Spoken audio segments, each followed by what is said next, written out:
G'day, this is Dr. Bruce from the Philosophy Department of the University of Wooloomooloo in beautiful Sydney, Australia. I'm here to talk to you on the subject of philosophy for beginners. Now you might ask, Doc, why should we give a rat's ass about philosophy? Well, if you want to have no opinion about what the world you live in actually is and who or what you are, you might as well shove your head up here. Spit, sorry about that. But that little incident is a case in point. Do you give a rat's whether I was destined to spill that beer, or, to put it politely, does spit happen? But most importantly, is there such a thing as right and wrong, and who says which is which? You need philosophy if you want to say that some things are definitely good, and some things are evil. Don't put that up there, Bruce. I've told you about Godwin's law, you drongo. You looking for a beer enema? That's better. To be able to say anything, and no, I'm not talking through my akubra, I first have to have an idea about what reality is and how the universe exists. Does it exist only in my head, and is it affected by my state of mind? Or is it objective and independent, functioning by its own laws, no matter what I want? This question of reality is called metaphysics. It asks, how real is the world, and how many realities are there? One extreme view is that everything is an illusion. Of course, in an imaginary world, nothing has to make sense, so it's an attractive idea to people whose experiences make them think the world is insane anyhow. Cut that out, Bruce. If the world is a figment of your imagination, why can't you make it full of good things? If I want to have a beer with cricketing legend Don Bradman, I could just make it happen, even if he has been pushing up the daisies for decades. You tell him, Bruce, you're doing a great job, mate. Thanks, Bruce. Don, you're the best. But, mate, if you're making the world up, I never really scored all those centuries, did I? Bugger me, I don't want that. And you realise you could be talking to yourself now anyway, right? And it's not just me that's not fair dinkum, it's everything you've ever known. Remember what Bruce Descartes wrote? We might be just a mind with illusions being pumped in by a demon. That's what led to the idea behind that movie where everyone's in the same illusion. But the subjective universe means there's no outside to escape to. There's nothing but the matrix. So let's restore some objective reality for now. Okay, thanks, cartoonist Bruce. In the complete opposite of what we were just talking about, everything is real and independent of anyone's mind. It doesn't exist in my head, or in the head of a super being that may or may not be known as God. Nobody can change the world just by thinking about it, only by acting within it. In this view of the universe, only scientific experiment can tell you anything about it. Scientists Bruces and Sheilas only accept evidence that can be observed by different people consistently. And if there is no experiment that could prove an idea false, it's not accepted as a fact, just as an opinion. In short, you believe the evidence of the senses, most of the time.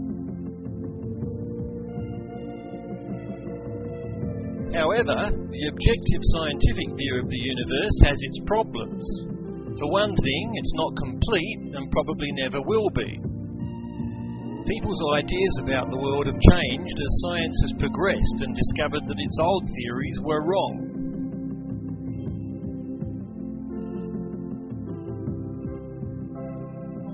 A couple of centuries ago, everyone thought the universe worked by rigid, unvarying rules, because a couple of blokes named Newton and Leibniz had discovered some great bits of math. Their equations seem to describe to a T how objects, as well as gravity and energy, behaved. If you knew the state of things at any given moment, you could predict everything that would happen in the future, just by doing the sums. Of course, this idea, which is called determinism, also means there's no such thing as free will. Since your brain is made of atoms like everything else, your thoughts are determined by the laws of physics. All the experiences you've had combine to fill your mind and make all your choices inevitable, so free will is an illusion.